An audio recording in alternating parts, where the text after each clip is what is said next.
todos.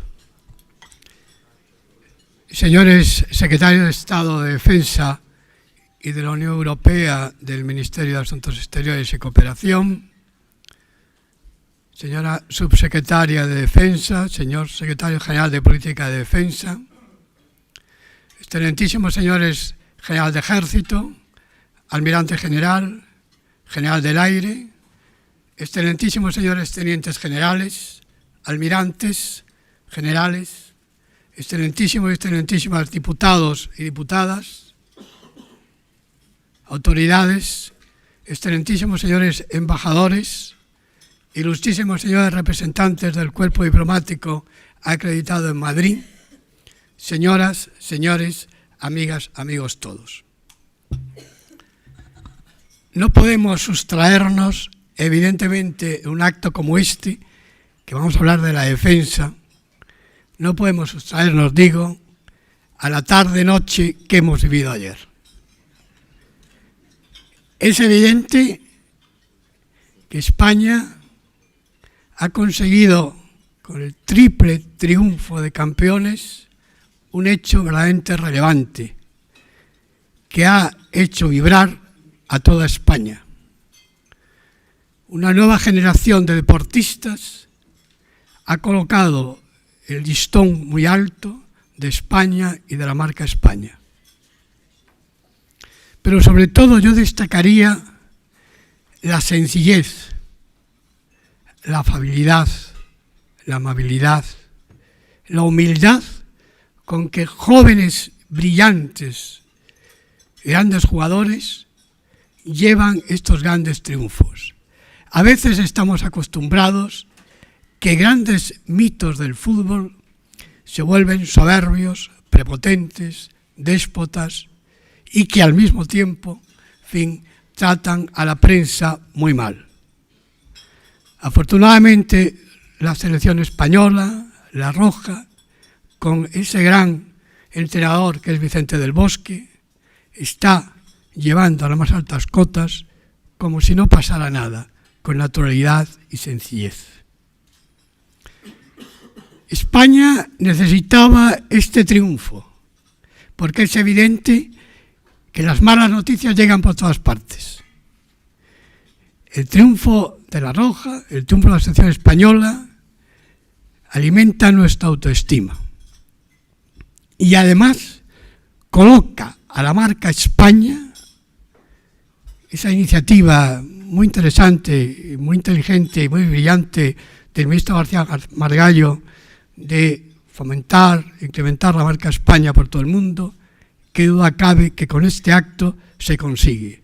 Si hoy leen ustedes las páginas de los periódicos de Europa, de Estados Unidos, de América Latina, de todo el mundo, el nombre de España está ahí.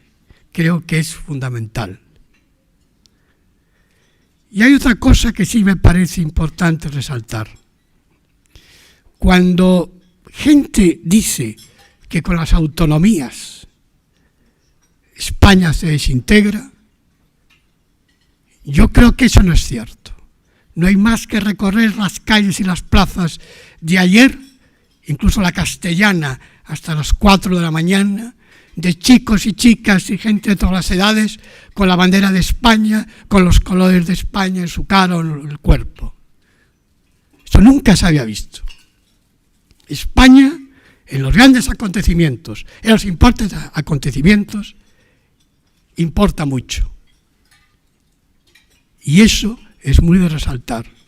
Esos jóvenes que gritaban España y que al mismo tiempo tarareaban el pasodoble de Manolo Escobar y Viva España, esos jóvenes, por desgracia, muchos de ellos tienen que abandonar España para buscar trabajo en otro lugar del mundo. No somos capaces de darles trabajo a esos hombres y mujeres que gritan España. Hoy nos toca hablar de la defensa. La industria de la defensa es factor fundamental en la industria general. Quiero agradecer al secretario de Estado de Defensa su presencia en este acto. También al presidente de UTI-SLI, José María Escario, por hacer posible este acto con su patrocinio. Yo señalaría, en cuanto a la industria de la defensa gestionada, dos aspectos fundamentales. Por una parte, la internacionalización y por otra parte, la externalización y la colaboración entre el sector público y privado. Como es natural, hoy día las empresas españolas tienen que internacionalizarse. El consumo en España disminuye. Hay que buscar mercados. Y esos mercados también los busca la industria de la defensa. Pero lo busca de una forma muy importante y con gran éxito. Pensemos que en el año 2005 el volumen de exportación de material de defensa era de 430 millones de euros. En el año 2011 tenemos 2.431 millones. Quiere decir que la exportación de armamento, de material de defensa, ha aumentado por 6 en nada más que 5 años. Por otra parte, es evidente que los países de la Unión Europea eran los primeros compradores. Aproximadamente teníamos un 79% iba destinado el material de defensa a la Unión Europea. Hoy eso ha cambiado y estamos aproximadamente, la Unión Europea, receptora de material de defensa de España, en el 24%. Al mismo tiempo, los países que podemos catalogar 5 primeros consumidores de material de defensa son Venezuela, Australia, Noruega, Reino Unido y Estados Unidos. También son importantes compradores de material de defensa Colombia, México, Chile, Ghana, etc. Hay que tener mucho cuidado a la hora de concesión de licencias, porque efectivamente puede ir a otros destinos que no son los dados. El Ministerio de Defensa ha tenido mucho cuidado en negar algunas licencias. Por otra parte, los países árabes están aproximadamente hoy en 98 millones de euros en el año 2011.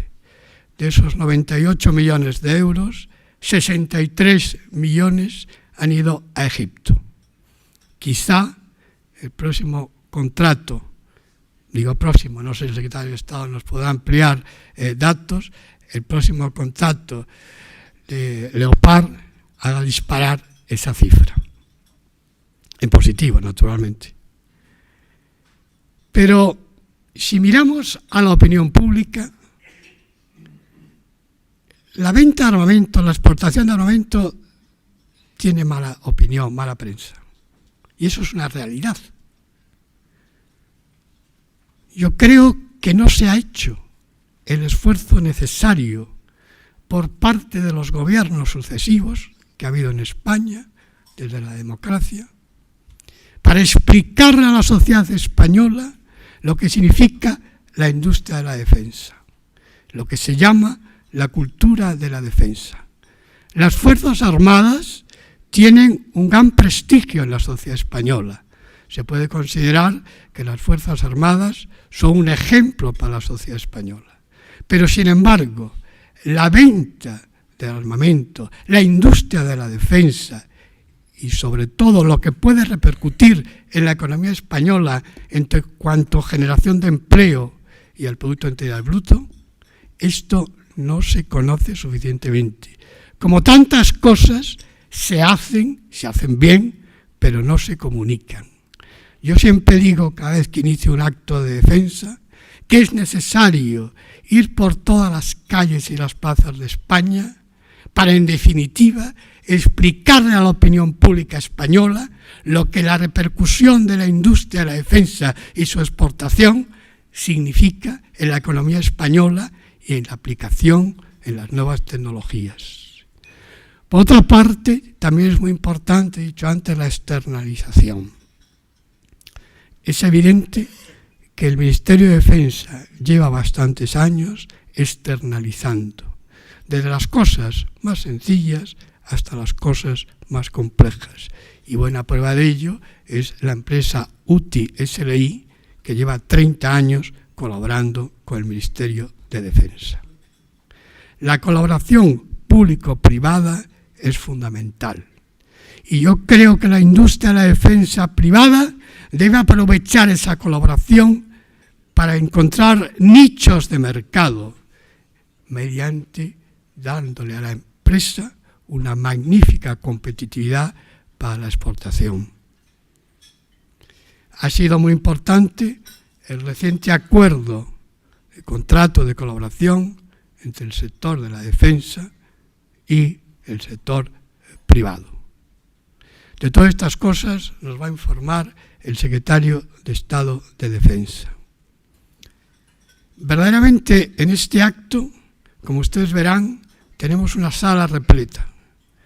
500 personas se encuentran aquí en estos momentos. Ha habido que poner sillas al fondo porque ya la gente que estaba prevista que viniera no podía entrar en mesas sentadas. Yo pido disculpas a las personas que están al fondo en sillas que no tengan una mesa, pero teníamos que optar o no dejar, en fin, que asistieran cerrando la lista, o por el contrario, pedir de su amabilidad que estuvieran un poco incómodos. Al mismo tiempo, se encuentran aquí en la sala representados 37 países a través de sus embajadas. Creo que es una buena muestra de que la internacionalización de la industria de la defensa es un hecho auténtico y real. Nada más, cedo la palabra a José María Escario, presidente de UTI SLI, para que inicie su exposición de acuerdo con la agenda. Muchas gracias.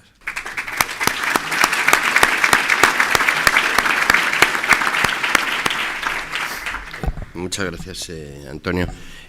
Primero, por supuesto, darle la bienvenida a todos, nuestro agradecimiento más sincero a excelentísimos, ilustrísimos, generales, autoridades, señoras, señores. Y espero que ya en esta segunda celebración, amigos todos, ¿verdad?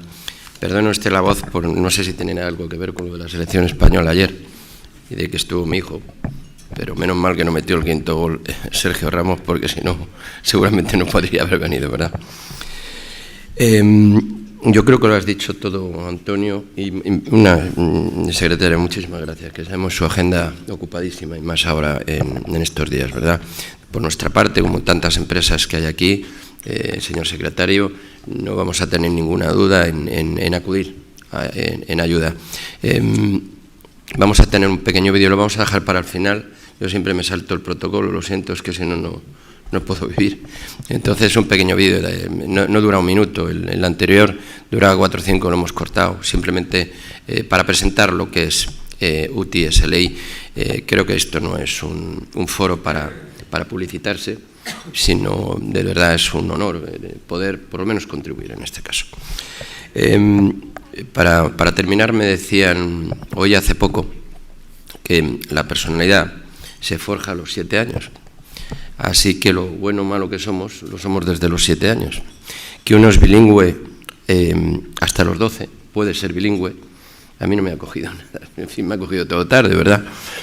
Y que a partir de los 20 y tantos, dependiendo de la personalidad, claro, ya no se puede enseñar nada a nadie. Me lo decían porque hace poco, y hoy me lo han vuelto a recordar, dice, ¿qué nos vais a enseñar? Y digo, mira, yo creo que enseñaros poco, si no vamos a estar en un acto, poder abrazar a tantos y tantos amigos de una vez, que es muy difícil con las agendas que tenemos. Quizá esto es una de las mejores cosas de estos actos, secretario, vernos tantos amigos y podernos dar un abrazo, sobre todo con nuestras agendas. Pero como decía, efectivamente no podemos enseñar a partir de una edad, ya nadie aprendemos. Pero sí decía una persona, alguien, no, lo tengo por ahí, pero yo se lo citaré. Decía que sí podemos recordar lo que ya sabemos y sobre todo lo mejor que sabemos a las personas para volverlos a sacar y utilizarlo, ¿verdad? Y esto es quizá una de las cosas que podemos hacer hoy. La otra vez celebramos el 33 o 34 aniversario con la defensa. Hoy ya son los 35 años. Y hoy, de alguna forma, nosotros tenemos que devolver la empresa privada, tenemos que devolver ese apoyo que hemos tenido incondicionalmente de todos los cuarteles y todo el Ministerio de Defensa durante tanto tiempo. Nosotros, por nuestra parte, vamos a intentar estudiar fórmulas. Citabas el contrato de colaboración público-privada, otra, no tanto fórmula, la externalización, pero de una forma decidida y comprometida, no solo para ganar o tener la cuenta de resultados como beneficio, sino para que también la tenga España y la tenga el Ministerio de Defensa, que se lo debemos. Yo no tengo nada más que decir, señores. Sigue siendo un honor para mí estar aquí y intentaré pues celebrar muchos actos con Defensa y con don Antonio Gavilanes, que también lo hace y que tiene un poder de convocatoria extraordinario. Y aquí nos tienen, a UTI SLI, a nuestro equipo, excelentes personas a su incondicional disposición, como usted lo han hecho siempre. Yo creo que con solo poner el vídeo, digamos que somos un operador logístico global, éramos una empresa española, ahora ya somos globales, en fin, estamos en Nasdaq y las cosas nos van bien. Y uno de los trampolines que yo siempre explico que más nos han servido en fuera es el conocimiento que nos dio la defensa a los cuarteles generales, la logística en concreto. Cuando uno dice esto, dice, no, hombre, José María, exagera. Dice, no, el concepto que era tan español lo hemos llevado. Yo creo que estamos con 8 o 9 cuarteles generales, incluido el americano, el cual somos segundo proveedor en Cercano Oriente. Y simplemente es el conocimiento que con mucho cariño y experiencia nos trasladó el Ministerio de Defensa. Por cierto, mi general, el primer, no sé si lo dije el otro día, el primer cliente que tuvo mi padre fue Santa Bárbara, Robert Bosch y el Ejército de Tierra Español allí por el 77, 7 de octubre, que era mi cumpleaños y que no vino. Me dice, no, es que estoy aquí voy a cerrar un contrato con los militares de tierra. Y digo, joder, los militares, vaya por Dios. Y me acuerdo por eso, 7 de octubre de 1977, esa fue nuestra primera colaboración con Defensa. Dicho esto, secretario, es un honor y vemos el pequeño vídeo y a su disposición también. Muchísimas gracias. Para ti, que desde pequeño ya querías llegar a lo más alto, que a pesar del paso de los años, seguiste manteniendo vivo ese deseo. Ahora que ya has crecido y has dado forma a tus ideas, queremos mostrarte nuevos horizontes para tu negocio. Queremos poner todo tu mundo en movimiento. Por eso somos líderes mundiales en logística global integrada, para que llegues tan lejos como te propongas, abriéndote fronteras por tierra, mar y aire. Poniendo a tu alcance todos los recursos y servicios logísticos que puedas imaginar. Con innovadoras tecnologías y sistemas que permiten disponer de toda la información de la cadena de suministros en tiempo real. Una solución global personalizada que hará que todos tus sueños se hagan realidad. Queremos celebrar contigo que ha llegado el momento. UTI. Ponemos tu mundo en movimiento. En primer lugar, buenos días a todos. Gracias por su numerosa asistencia en este acto. Por supuesto, muchas gracias al Club Diálogos para la Democracia y a su presidente Antonio Gavilanes y, cómo no, a aquel que hace posible que esto ocurra, que es la empresa UTI SLI, y a su presidente José María Escario. Estamos hoy aquí para escuchar la visión que desde la Secretaría de Estado de Defensa de España tenemos sobre cómo gestionar la defensa en épocas de austeridad. Y es para mí un honor actuar aquí como ponente esta mañana. Déjenme que comience dando las gracias por la invitación a participar en esta nueva edición de Diálogos para la Democracia. Tengo la convicción de que en momentos de incertidumbre, los foros destinados a compartir ideas y propuestas tienen un importante papel que jugar en la búsqueda de las soluciones. Máxime cuando aúnan a representantes tanto de la Administración como de la sociedad civil. Déjenme también que les felicite por dedicar esta edición a la defensa, que salvo en contadas ocasiones suele ocupar un lugar secundario en cuanto a la visibilidad se refiere. La defensa es lo que posibilita una sociedad libre y próspera y se encuentra en la base de nuestro bienestar económico, social e institucional. Pese a ello, demasiadas veces olvidamos este aspecto y la relegamos a un lugar secundario entre nuestras preocupaciones. Resulta además enormemente oportuno en un momento en que asistimos a cambios en nuestro entorno estratégico impensables hace muy poco tiempo, lo que nos obliga a dotarnos de instrumentos de seguridad y defensa adecuados para hacer frente a este nuevo paradigma. Este cambio de ciclo estratégico se caracteriza por ir acompañado de unas circunstancias económicas muy adversas, que hacen que nuestros países deban afrontarlo desde una óptica de profundas reducciones presupuestarias.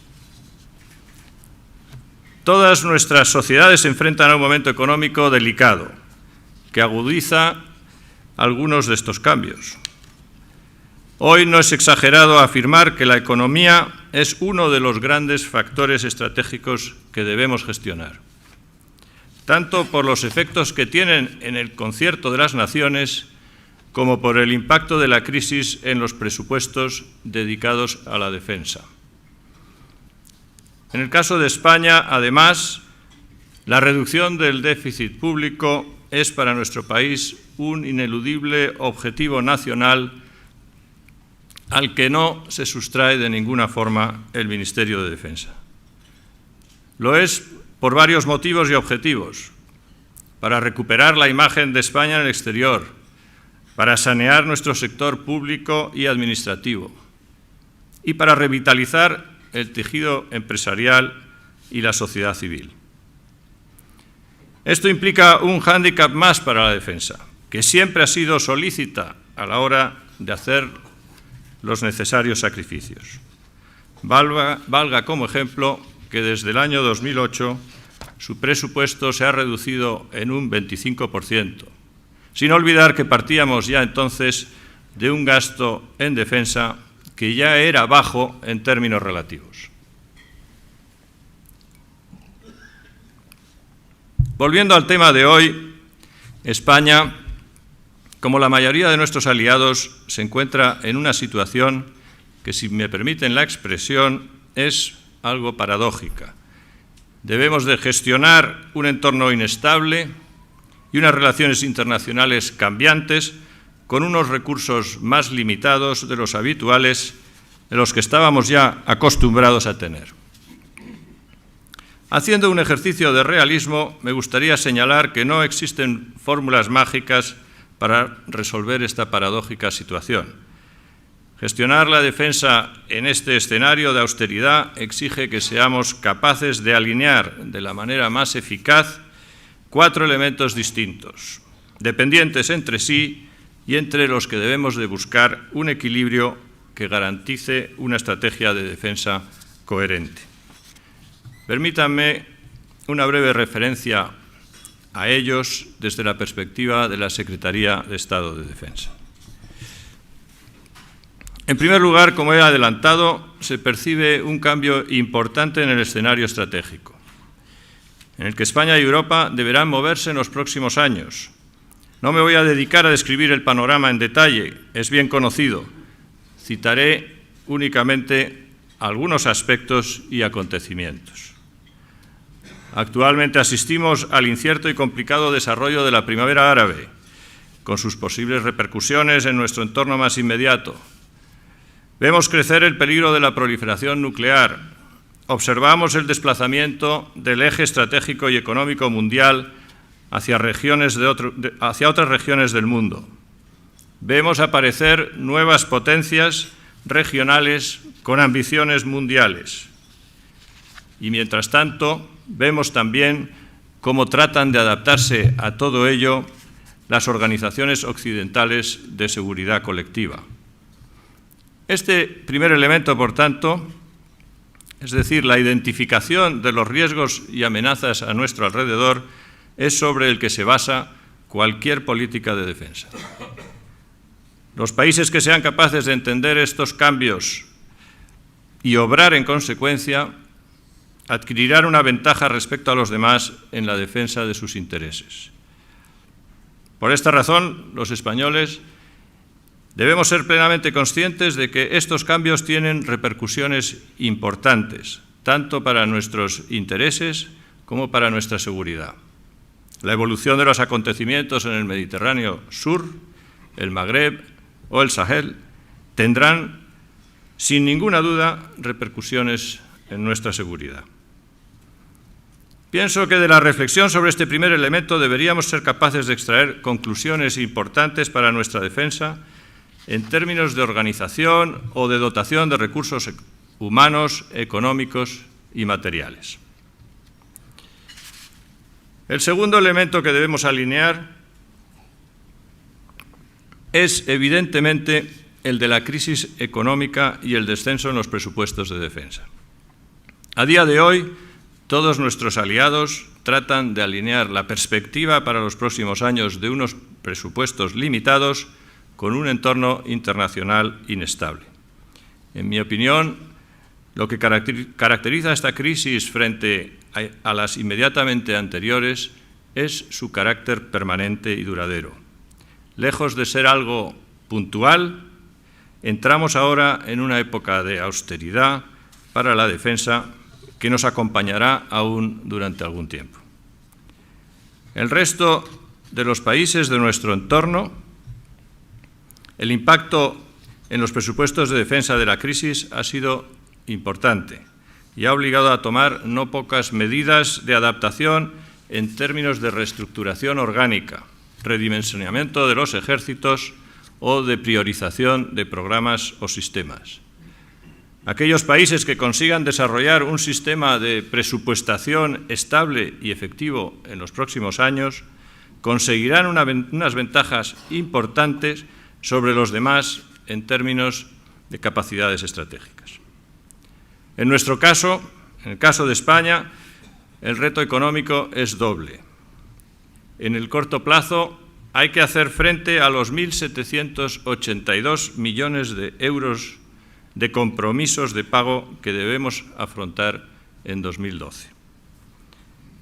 Para ello estamos buscando solución entre los departamentos ministeriales implicados y con la propia industria, que permita encontrar una vía para desbloquear esta situación. No es un asunto fácil, pero creo que avanzamos en la buena dirección. El Consejo de Ministros ha dado una clara señal de voluntad al romper la tendencia de no atender las obligaciones de pago desde 2010 y ha librado ya 309 millones para rebajar los atrasos. Simultáneamente, hemos alcanzado un importante acuerdo en la Comisión Mixta Industria-Defensa para retrasar las devoluciones de las empresas por la prefinanciación que habían recibido hasta que Defensa no esté al corriente de sus obligaciones. Esperamos que este acuerdo sea elevado al Consejo de Ministros tras el verano. Se trata, en ambos casos, de buenas noticias que me hacen ser optimista acerca de la posibilidad de ir solucionando paso a paso este problema. En el medio y largo plazo debemos hacer compatible la atención del resto de las obligaciones contraídas en los llamados PEAs con la necesidad de seguir dotando a las Fuerzas Armadas del material necesario para cumplir con su labor. En este punto, España tiene semejanzas y diferencias con los países de nuestro entorno. Como he señalado, todos nuestros socios y aliados se enfrentan a la necesidad de organizar su defensa con menos medios y menos presupuesto. En esto España no puede ser una excepción. Le corresponde al GEMAT marcar las pautas para una redefinición y una reorganización general de las Fuerzas Armadas en el marco de los próximos 15 años. Adicionalmente, y ante la disminución de recursos disponibles, esta Secretaría de Estado va a poner en marcha un plan de ahorro en gasto corriente que permita corregir ineficiencias y trasvasar recursos de donde no son productivos a donde sí lo son. Y al mismo tiempo, trabajamos en la unificación de herramientas de gestión presupuestaria buscando un control integral centralizado para la toma de todas las decisiones en esta materia. Pero reforzar la sostenibilidad económica pasa también por vías más innovadoras. Por un lado, creo que debemos potenciar la generación de ingresos a partir de la gestión de los recursos propios. Ustedes ya saben que el Ministerio de Defensa cuenta con un patrimonio de inmuebles muy amplio y cuya gestión puede ser mejorada.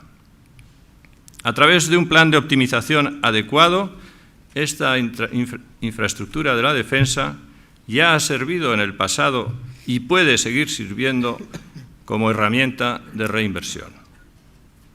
De ahí que nos hayamos puesto en marcha ya hacia esta vía suplementaria de ingresos y de ahorros, lanzando un plan especial de infraestructuras.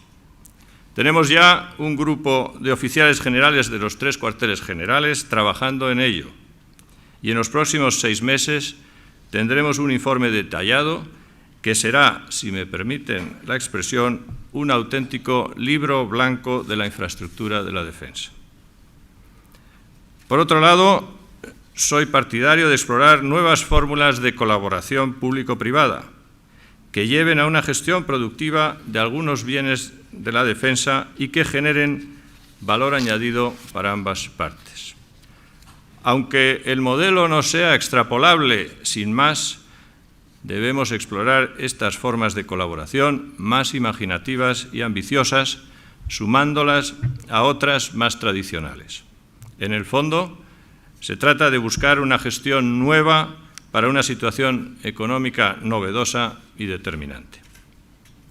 En cualquier caso, a diferencia de nuestros aliados, el esfuerzo que los españoles han dedicado tradicionalmente a su defensa es escaso. Partimos de una posición, por así decirlo, más desfavorable. No descubro nada cuando afirmo que España gasta en defensa mucho menos que sus aliados. El 0,6% del PIB dedicado en nuestro país a defensa este año contrasta enormemente con el de Francia, con el de Alemania o con el de Italia. Y, señoras y señores, gastando menos en términos de PIB, difícilmente se puede hacer lo mismo. Así que a esa necesidad compartida de gestionar el presupuesto con cautela, eficacia e imaginación se suma otra, la de ser capaces de transmitir a la sociedad la importancia de la defensa.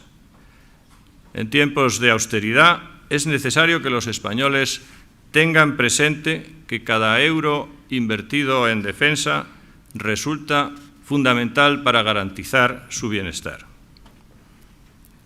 Tendremos que hacer recortes como todo el mundo, pero es importante que esto no traiga como resultado que la población española crea que un menor gasto en defensa no tiene consecuencias.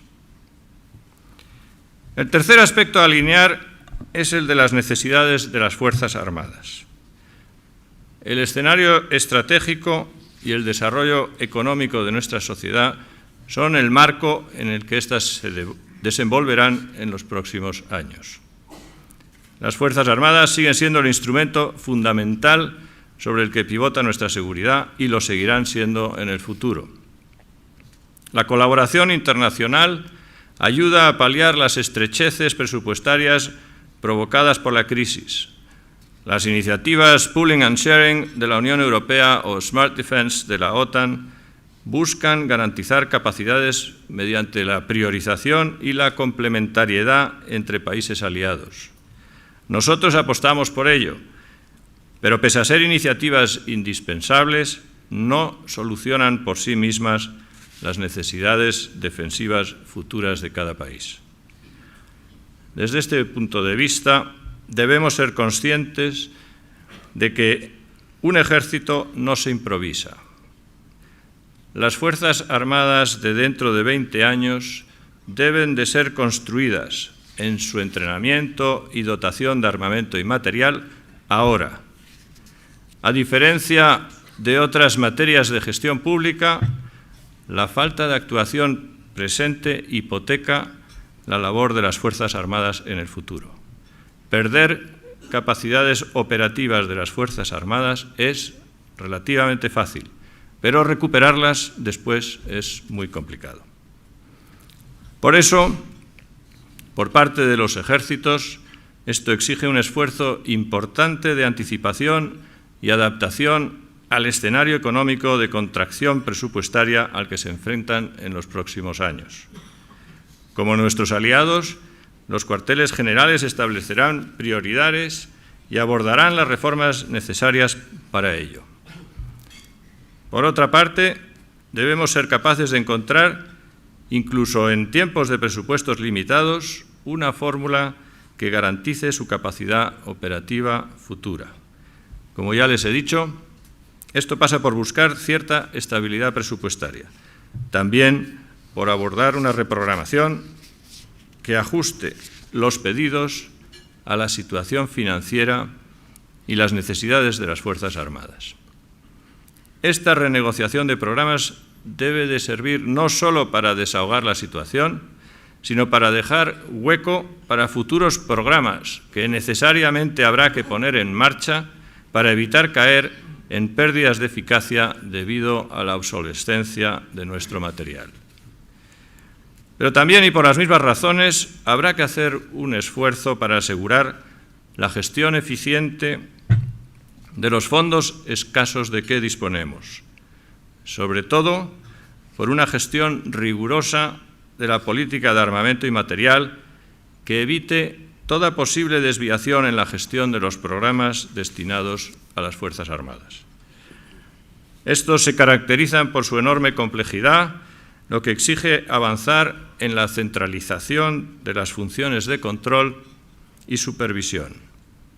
Para ello estamos ya concretando los procedimientos, actividades y composición de las oficinas de programas, implantando herramientas informáticas de control financiero e impulsando el trabajo de las comisiones de seguimiento. Todo ello con un único criterio. En época de austeridad, todo programa de adquisición debe responder inequívocamente a las necesidades reales de las Fuerzas Armadas.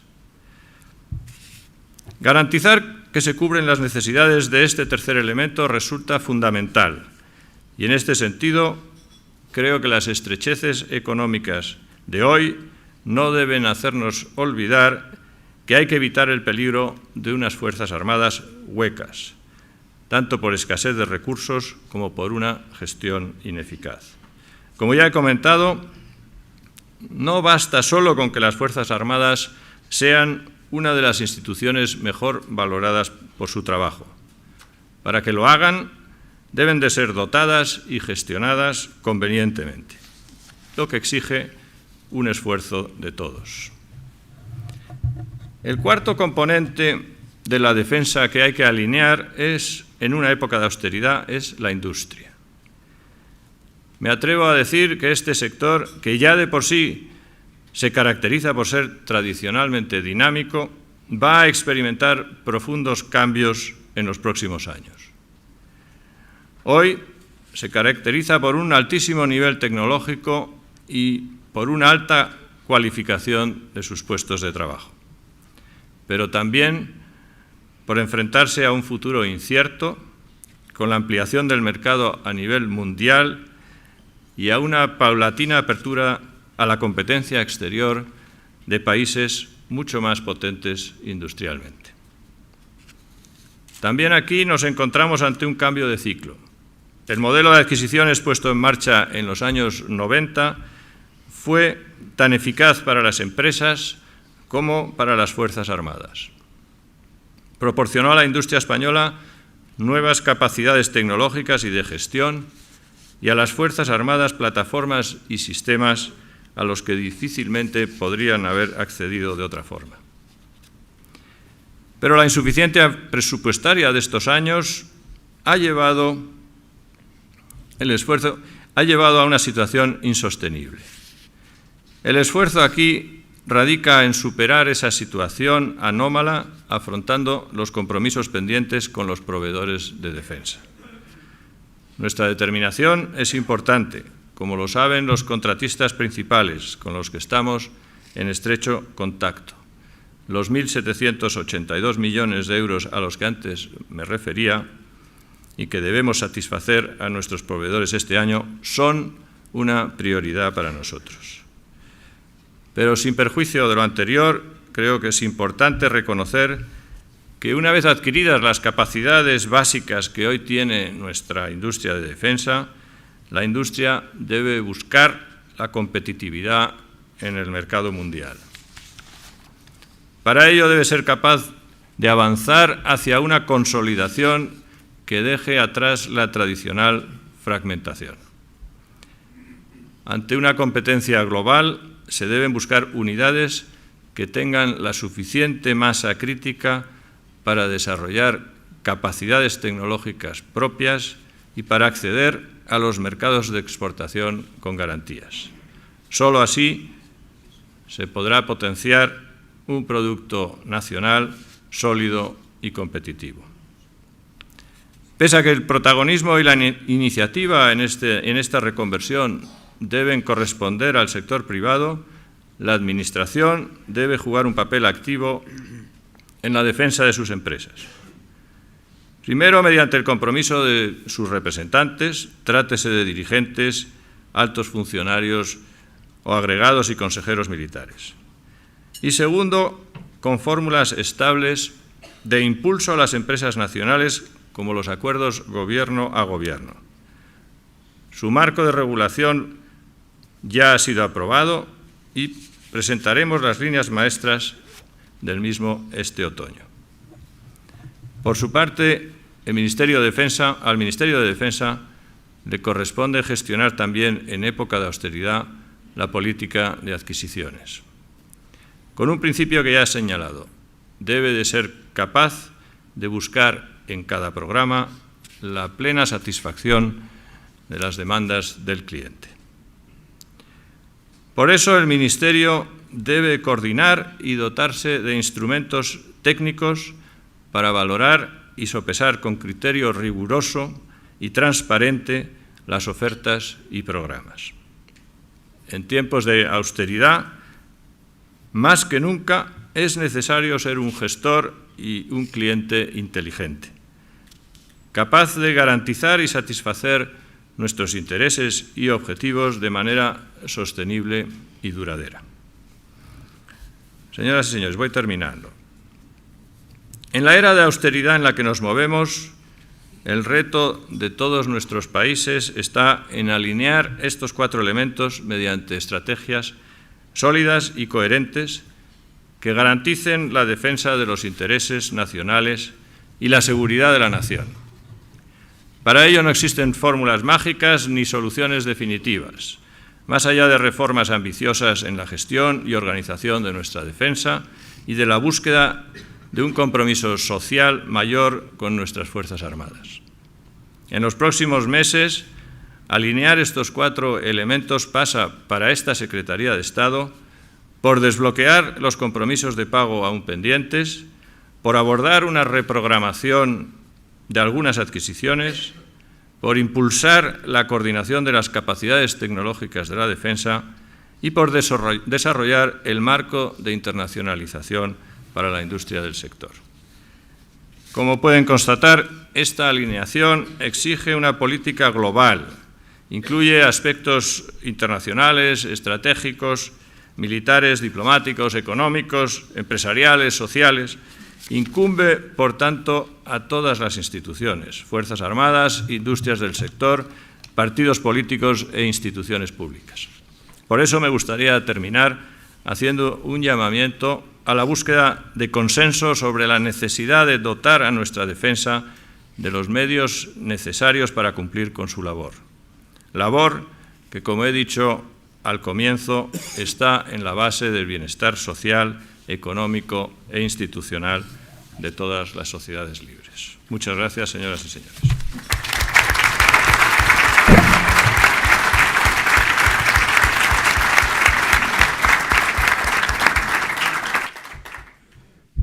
Muchas gracias, secretario de Estado. Me ha parecido muy interesante y ha dado una visión de conjunto muy importante sobre la política a desarrollar en el ámbito de la defensa dentro de la propia Secretaría de Estado de Defensa.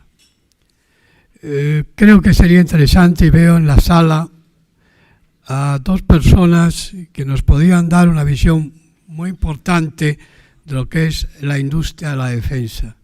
Se encuentran aquí muy cerca de la mesa presidencial Julián García Vargas, que es presidente de TEDAE, y Gerardo Sánchez Revenga, que es presidente de AESMIDE.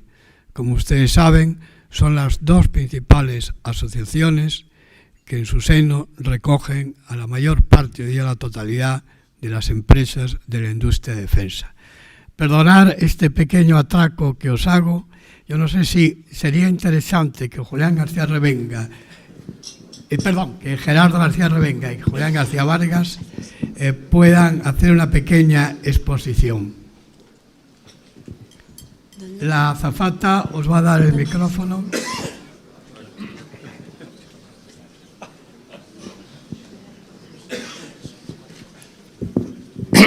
Buenos días.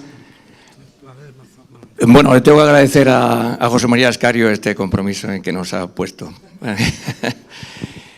Bien, yo he oído cosas interesantes y yo creo que desde nuestra asociación, nosotros, las empresas, y me satisface haberlo oído, secretario de Estado, impulsamos y defendemos la colaboración público-privada. Y creemos que estos momentos de autoridad son importantísimos para este modelo de contratación y esta colaboración. Pero no es solamente por la necesidad financiera que podría encontrar la Administración y lo que puede aportar las empresas del sector privado a la Administración en su conjunto y al sector defensa en particular. Ya digo, no solamente por la financiación, sino por la gestión, la eficacia en la gestión y el ahorro en los proyectos que pueda tener el Ministerio de Defensa para que las empresas privadas satisfagan estas necesidades que tiene la Administración. Me satisface haber oído que el Ministerio de Defensa, la Administración en su conjunto tendría que hacerlo, impulsen el contrato de colaboración público-privada. Para ello, indudablemente, es necesario una decisión y un impulso político, entre otras condiciones. Además, sería necesario que se alcanzase un equilibrio en el riesgo que asuman tanto la Administración como la empresa privada. Ese equilibrio es el que hace que posiblemente las decisiones en relación con la Administración impulsen muchísimo el contrato de colaboración público-privada. La empresa privada está decidida a aceptar ese riesgo. En tercer lugar, sería necesario que haya un verdadero ahorro y una eficacia en los proyectos y que las empresas privadas satisfagan estas necesidades. Y en cuarto lugar, es necesario también un control para que no haya un crecimiento indiscriminado de esta clase de contratos. Bueno, indudablemente, hasta ahora en la Administración Central ha habido pocos casos de contratos de colaboración público-privada. Nosotros lo estamos impulsando en eficiencia energética, lo estamos impulsando en gestión de hospitales o gestión de infraestructuras. Nos gustaría impulsarlo todas las empresas, tanto las de TEDAE como las de AESMIDE, en el proyecto Nogal, que consideramos que produciría ahorros en el gasto y en los proyectos que tiene el Ministerio de Defensa. Luego somos unos grandes defensores del contrato de colaboración público-privada, el actual, y de la colaboración público-privada en general. Creemos que estas fórmulas, posiblemente de mejoras y de, no ingeniería, sino de eficacia en la gestión, son las que tienen que impulsar este contrato. Se ha dicho siempre, y por el Ministerio de Hacienda, y esto es lo que habría que intentar conseguir, que el dinero de la Administración lo consigue más barato. Estamos de acuerdo. La La empresa privada no solamente tiene que aportar financiación, sino lo que tiene que aportar experiencia y eficacia en la gestión. Ese es el plus que llega a que haya una colaboración perfecta entre la Administración y la empresa, entre el sector público y el sector privado. Así que me agrada mucho haberlo oído al secretario de Estado y a los componentes de la mesa el que defiendan este contrato. Muchas gracias. Julián García Vargas.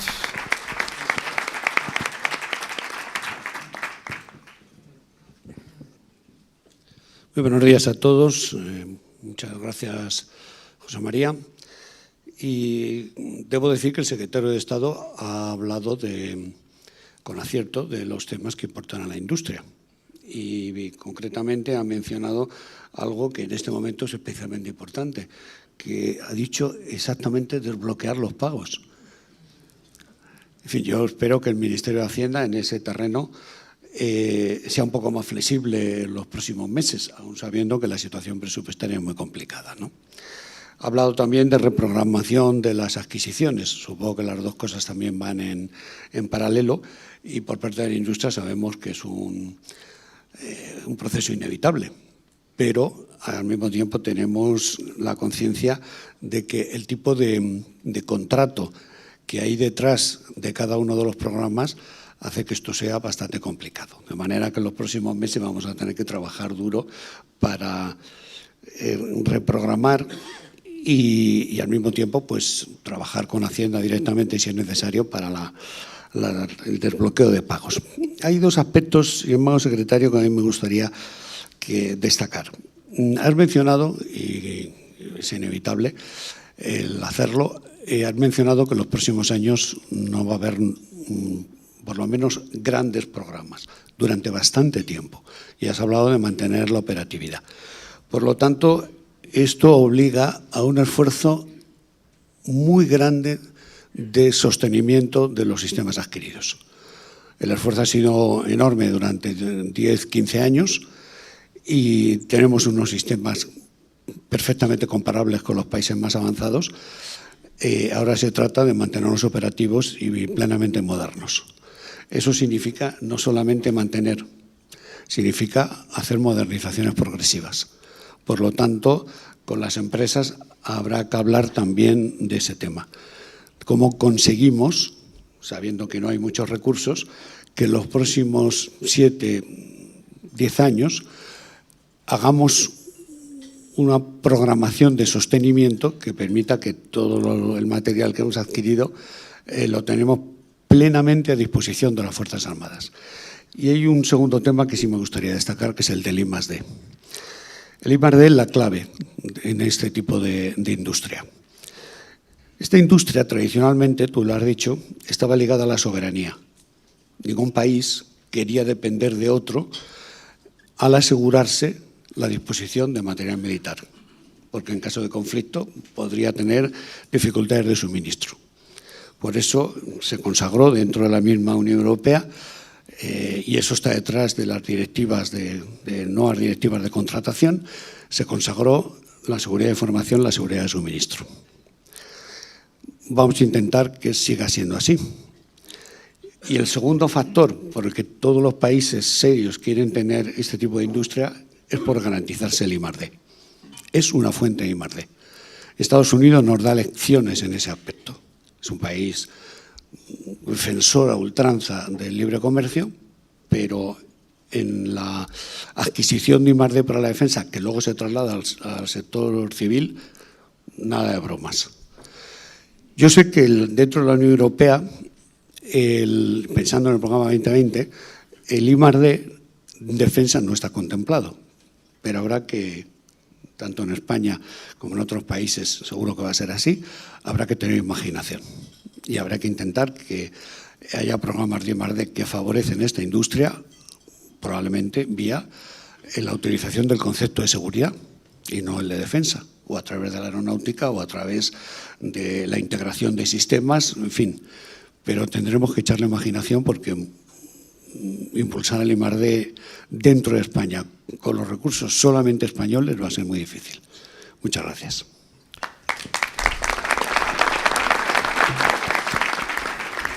Yo creo que ahora puedes contestar, si quieres, a los comentar las intervenciones. No sé si contestar es la palabra, porque estoy muy en sintonía con lo que han dicho ambos. Me parece que el tema de las colaboraciones público-privadas es una asignatura no pendiente del todo, pero en la que se puede hacer mucho todavía. Mi modo de ver el asunto es que no nos debemos limitar a los ámbitos en los que hemos actuado hasta ahora. Creo que el estudio que el Departamento de Defensa ha lanzado sobre infraestructura va a brindar nuevas oportunidades. Seguro que se van a identificar áreas en las que la gestión público-privada puede hacer que ambas partes salgan ganando. Pero tenemos que tener muy en cuenta que una colaboración público-privada no es una externalización, y a veces tiende uno a caer en ese error, sino que es una asociación en la que se comparten riesgos y beneficios. Entonces, la Administración tiene que tener cuidado de estar seguro de que efectivamente la empresa cumple con su parte. Si eso es así y vamos aprendiendo a hacerlo de esa manera, yo creo que el ámbito en el que desarrollar este modelo es más amplio, y hay otros países que están ya más avanzados en esta senda. El Reino Unido en concreto tiene programas de colaboración público-privada en muchas áreas, algunas de ellas relacionadas con la logística, algunas de ellas relacionadas con servicios y programas de gran importancia como aviones de reabastecimiento, etcétera. Las fronteras no están limitadas a los servicios ni a la infraestructura. Pero coincido, desde luego, en la idea de que en estos tiempos es necesario, el capital escasea y no es fácil encontrar siempre fondos para nuevas inversiones. Por lo tanto, poner en servicio activos que ya están en poder de la Administración, tanto materiales como inmateriales, y combinarlos con los que las empresas tienen en cuanto a su capacidad de gestión y en cuanto a su mayor flexibilidad y dinamismo, creo que sería una buena línea en la que todos saldríamos ganando. Los comentarios que ha hecho el presidente de TEDAE, pues, ¿qué le voy a decir a Julián? Que no hayamos hablado él y yo ya en numerosas ocasiones, ¿no? Solo una pequeña corrección. Yo no he dicho que no vaya a haber programas. Yo he dicho precisamente lo contrario. Yo creo que el reto es precisamente saber gestionar esta situación, reprogramar adecuadamente los compromisos existentes. Y cuando digo reprogramar, no solamente estoy hablando de deslizar hacia la derecha, como se ha hecho en otras ocasiones, sino reprogramar de verdad, ver exactamente de lo que hay, lo que necesita sobrevivir, y de esa manera crear huecos en los cuales poder financiar nuevos programas, porque las Fuerzas Armadas de hoy, que como he dicho antes, tienen que estar pensando en sus necesidades presentes, pero sobre todo en sus necesidades futuras, necesitan nuevos programas. Si no, el avance de la tecnología, el avance del escenario en el cual tienen que cumplir su misión va cambiando, y ya no se pueden hacer frente a las situaciones de hoy con los sistemas de armas que se compraron hace 20 años. Por lo tanto, es necesario que encontremos fórmulas en colaboración, por supuesto, con el Ministerio de Industria y con el Ministerio de Hacienda, que supongan la posibilidad de seguir actualizando a un ritmo más lento, porque la economía no nos lo permite, pero seguir actualizando las capacidades de las Fuerzas Armadas.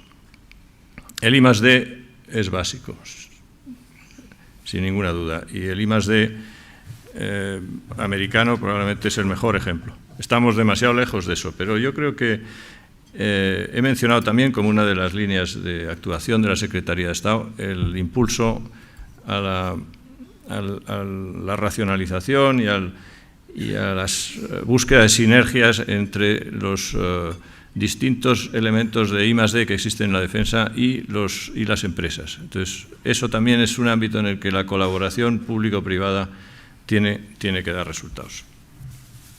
Gracias. Bien, muchas gracias. Me pasan una nota, un señor asistente que hace una pregunta al secretario de Estado. Bueno, nosotros tenemos por costumbre siempre en todos los actos de que las preguntas sean a mano alzada, directamente. Entonces vamos a iniciar el coloquio y voy a leer la pregunta que me han hecho por si el secretario de Estado desea responder.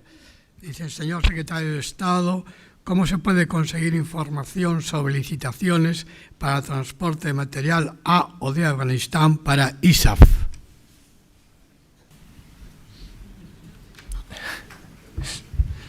Esa sí que es una pregunta concreta. Yo creo que lo mejor que puede hacer este señor, que no sé quién es, el que se ha interesado. Por favor, levantarle a la persona que ha hecho la pregunta. Cosa más rara. No está. Ah, está ahí.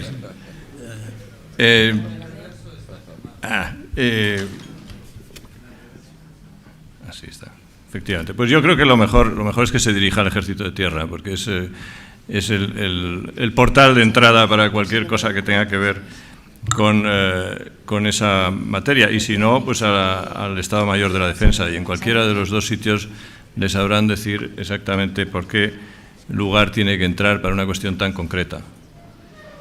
Sí, por favor, hace falta que se acerque. Sí, claro.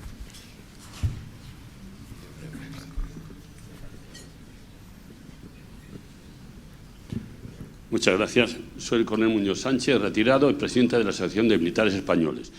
Se ha hablado aquí, y yo creo que sería interesante ampliarlo, sobre la gestión del patrimonio inmobiliario.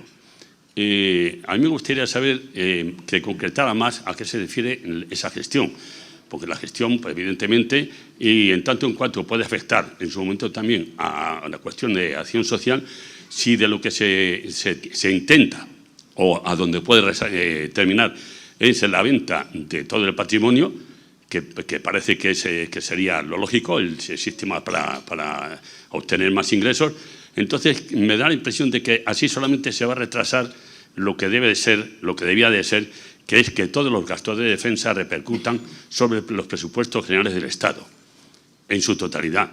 Porque cuando se venda todo el patrimonio inmobiliario, si es que es eso a lo que se refiere la gestión, entonces pues no va a haber más remedio que llegar ahí. Muchas gracias, señor secretario. Querido coronel, comparto la inquietud que manifiesta su pregunta. Lo que no quiere ver es cómo se descapitaliza la defensa en beneficio. Bueno, pues lo comparto en cierta medida. Yo creo que tenemos que reconocer que los ejércitos tienen un largo pozo de la historia que les ha hecho acumular en su poder grandes cantidades de patrimonio inmobiliario que a lo mejor hoy no se ajusta a las necesidades. Lo que nosotros hemos lanzado es un informe en base cero y por lo tanto el resultado de ese informe todavía no está claro y yo no lo voy a prejuzgar. Este informe se va a hacer en línea paralela con lo que es una gestión eficiente del día a día en lo que se refiere a las infraestructuras y por lo tanto hemos creado un equipo y un cuerpo separado del día a día para que sin prejuicios pueda analizar fríamente el tipo de infraestructura que requiere el Ministerio de Defensa y las Fuerzas Armadas para cumplir con su misión. Esto lo han hecho otros países y han encontrado cosas muy sorprendentes que suponen inversión también, no solamente desinversión. Entonces, en la medida en que nosotros podamos transformar las Fuerzas Armadas, y insisto en la palabra transformar, cogiendo fondos de recursos de infraestructura no adecuados para el momento actual y lo convirtamos en recursos de infraestructura útiles para este momento, creo que habremos conseguido evitar el riesgo que usted mismo ponía de manifiesto. No se trata de convertir el balance, digamos, de bienes inmuebles y convertirlo en gasto corriente. No vamos a pagar la luz con el resultado de la venta de los inmuebles. Lo que queremos es identificar aquellos inmuebles de los que se puede prescindir, encontrar las fórmulas para convertir esos fondos potenciales en mayor inversión para las Fuerzas Armadas. Sí, una pregunta ahí. Disculpe. Buenos días, soy Pedro González, de Hola News, Televisión Online. Bueno, es un elemento casi recurrente el que, bueno, pues la complementariedad entre las diferentes defensas de los países, sobre todo europeos, es manifiestamente mejorable. Si verdaderamente se hiciera una integración en ese sentido y que, naturalmente, pudiéramos tener una defensa a nivel continental en vez de cada una de tipo nacional. En este sentido, ¿cómo avanza, si es que avanza, ese tipo de integración? ¿O estamos también en temas de defensa igual que en la integración económica y financiera, donde verdaderamente hay una división claramente entre el norte y el sur? Gracias. Bien, yo no tengo una visión tan pesimista. Me parece que en el ámbito de la colaboración internacional, en el ámbito de defensa, los progresos son notables y su beneficio y su resultado es bien visible. Y la estructura, digamos, paradigmática en esto es la Alianza Atlántica, pero no es la única. Y creo que eso ha conseguido ámbitos y marcos de colaboración muy sólidos que han evitado muchísimos conflictos y muchísimas tensiones. Por lo tanto, mi visión es positiva, mi valoración es positiva. Reconozco que en eso tendremos que seguir mejorando y yo creo que en ningún momento estamos en un punto de, digamos, de inflexión o de vuelta atrás. Creo que los avances son permanentes, no siempre a la misma velocidad, pero son siempre en la misma dirección. Y ya que se ha referido al ámbito económico, pues diría lo mismo. Yo creo que Europa hoy es una realidad indiscutible y una realidad positiva, a pesar de que estamos viendo todos los días cómo esa realidad positiva e indiscutible se ve amenazada por fuerzas internas y externas. Sin embargo, yo soy de los que creo que si no hubiera existido este grado de unión económica que existe en Europa, ahora mismo muy pocos de los países europeos habrían sobrevivido este vendaval. Por lo tanto, no todo es negativo. Yo creo que tanto en el ámbito económico como en el ámbito político y, desde luego, militar, Europa avanza. Y efectivamente Europa se distingue de otros bloques por su diversidad y sobre todo por el enorme respeto que desde dentro de Europa se tiene a esa propia diversidad. Y tratar de unificar y de eliminar las diferentes opiniones y criterios que existen dentro de Europa sería empobrecer a Europa. Por lo tanto, hay que conseguir mantener el equilibrio entre la diversidad y la unión en aquello que es esencial. Sí, a mí me parece importante esto que acaba de señalar el secretario de Estado, porque yo creo que si vamos hacia los Estados Unidos de Europa, es evidente que tenemos que tener, por una parte, una política fiscal, presupuestaria y económica común, pero también necesariamente una política de seguridad y defensa común. Si Europa no tiene esa política de defensa, de seguridad común, es evidente que no llegaremos nunca a alcanzar la auténtica unión política europea. Más palabras, por favor. Desde aquí es un poco complicado.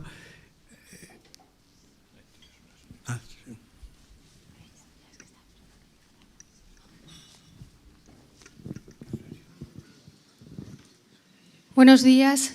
Mi nombre es María Luisa Fernández Hernández, secretario de Estado, señor Escario, presidente del Club Diálogos. He leído en algunos círculos más restringidos que España, hay un plan estratégico para que España se convierta en un país de logística. Un país de logística en el transporte, un país de logística en la aviación y también por ferrocarril.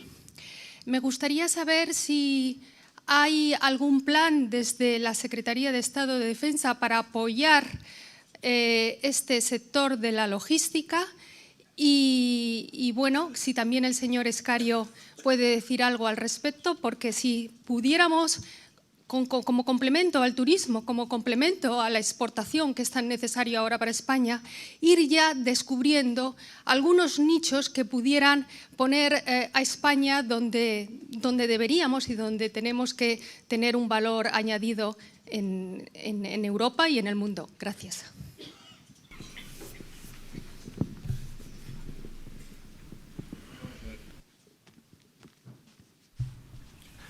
La pregunta es interesante. Yo voy a contestar solamente en lo que, desde el punto de vista de defensa, se puede pensar en España como plataforma logística, y luego le pediré al presidente de UTSLI si quiere añadir algo más técnico. A mí me parece que, que la visión estratégica de España debe de incluir algunos valores especiales, que son esos valores que además se convierten en estratégicos.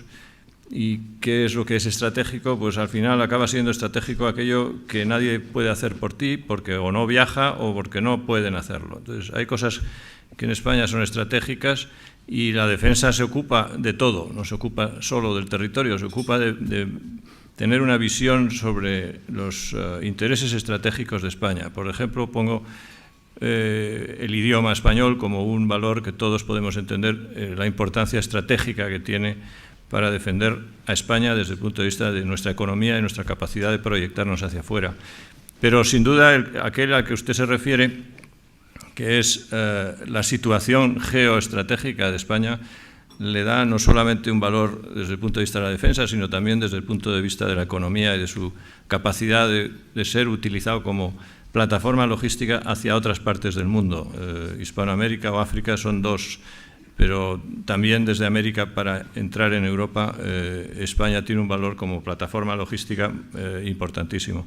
Por lo tanto, explotar esos valores no es responsabilidad del Ministerio de Defensa, pero reconocerlos como valores sí.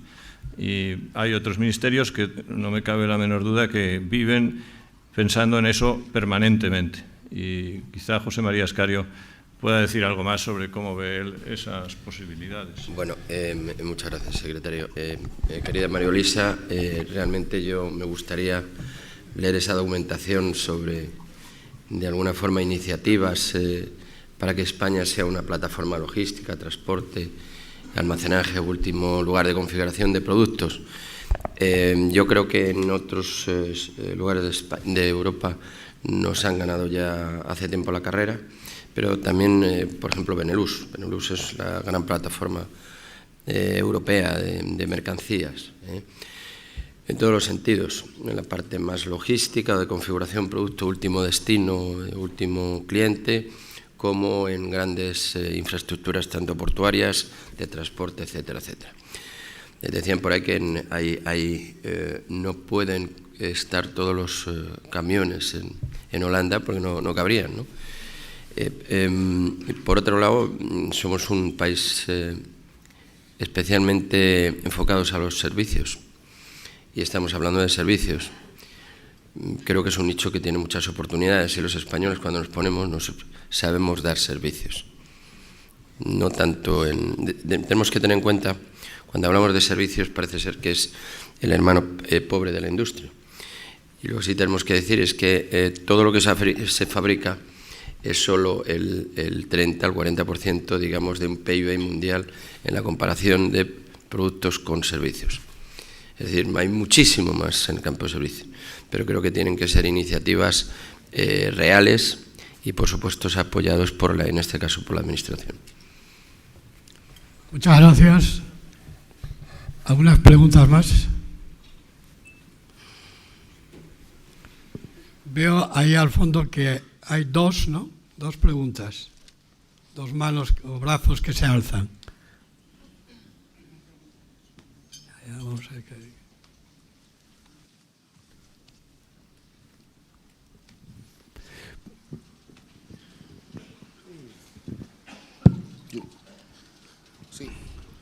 Buenas tardes, presidente, secretario. Soy Antonio Rodríguez, director jefe de lasarmas.com. Bien, después de una disertación del secretario, me parece muy interesante todo, todo lo que ha aportado a la hora de optimizar el gasto en defensa en cuanto a pagos y seguir programas viables, pero creo que todo este sistema de gasto adolece de un fallo en principio, que es el poco afecto que el pueblo español tiene a los gastos en defensa. Y eso es algo que podemos comprobar desde la conversación de Barr, que dice que con este tanque se podrían construir 50.000 colegios, 80.000 hospitales o cualquier charla de parroquianos, o que simplemente también en el Parlamento el actual jefe de la oposición diga que para combatir la actual crisis económica hay que bajar más aún los presupuestos de defensa. Pienso que toda acción práctica que se haga para optimizar el gasto en defensa y para tener una política económica de defensa viable, primero tendría que estar basada en convencer al pueblo español que es algo perentorio, es algo necesario para mantener su vida, su libertad, su seguridad, sus derechos, tener la capacidad efectiva de defenderlos. Porque si no se consigue esa convicción, todo gasto en defensa será siempre contestado ya por demagogia, ya por interés político, siempre será denigrado, por muy necesario que sea, para defender esa propia libertad del pueblo español. Por tanto, mi pregunta, basándome en esto, por parte de la actual administración, ¿hay alguna política para convencer al pueblo español, para convencer a la sociedad que ese gasto en defensa optimizado, regulado, activado, es muy necesario precisamente para mantenerse, para sobrevivir? Gracias. Muchas gracias. Es verdad que existe una cierta disparidad entre la altísima opinión que los españoles, cuando son consultados, tienen sobre sus Fuerzas Armadas y la disponibilidad que luego esos mismos españoles tienen para priorizar el gasto en defensa frente a otros. Eso es así, viene siendo así desde hace tiempo, pero a mí me gusta ver las cosas siempre medio llenas y no medio vacías, y yo pues recuerdo otros tiempos en los que las Fuerzas Armadas no tenían la altísima opinión, o los españoles no tenían la altísima opinión que hoy tienen de sus Fuerzas Armadas, y hoy sí la tienen. Por lo tanto, tenemos ya una base sobre la cual construir una posibilidad de que los españoles poco a poco vayan valorando la necesidad de la defensa. Porque una cosa es la opinión que tienen sobre los militares y otra cosa es el concepto de la utilidad de la defensa. Y eso está menos claro, y sobre eso es sobre lo que hay que hacer mayor pedagogía. Pero por lo menos ahora tenemos los mimbres para hacerlo, y el Ministerio, por supuesto, le dedica a eso tiempo y esfuerzo. Y todos los que estamos aquí hoy reunidos, estamos aquí porque entendemos que la defensa es importante, y cuando salgamos aquí y vayamos a nuestro entorno, hablaremos de la defensa como algo importante. Y al final esto es gota a gota, no creo que haya ninguna fórmula mágica que pueda hacer que mañana el pueblo español se eche a la calle pidiendo mayor gasto en defensa. Eso no va a ocurrir, ¿verdad que no? Tampoco creo que en el resto del mundo ocurra con facilidad, tampoco. Es decir, hay países que nos parece que tienen una situación envidiable. Hay otros países de nuestra proximidad en donde se dan fenómenos parecidos. No perdamos la esperanza y sigamos trabajando en ello. Vamos a ver, yo creo que podemos dar por terminado el acto, y aquí el secretario de Estado se tiene que ausentar. Y por otra parte, al haber tantas personas, hace difícil a veces la comunicación entre unos y otros. Muchas gracias a todos. Creo que ha sido un acto importante, y como ha dicho el secretario de Estado, quizá lo fundamental es que ahora nosotros vayamos comentando a nuestros amigos, en fin, relaciones, etcétera, la importancia de la industria de la defensa.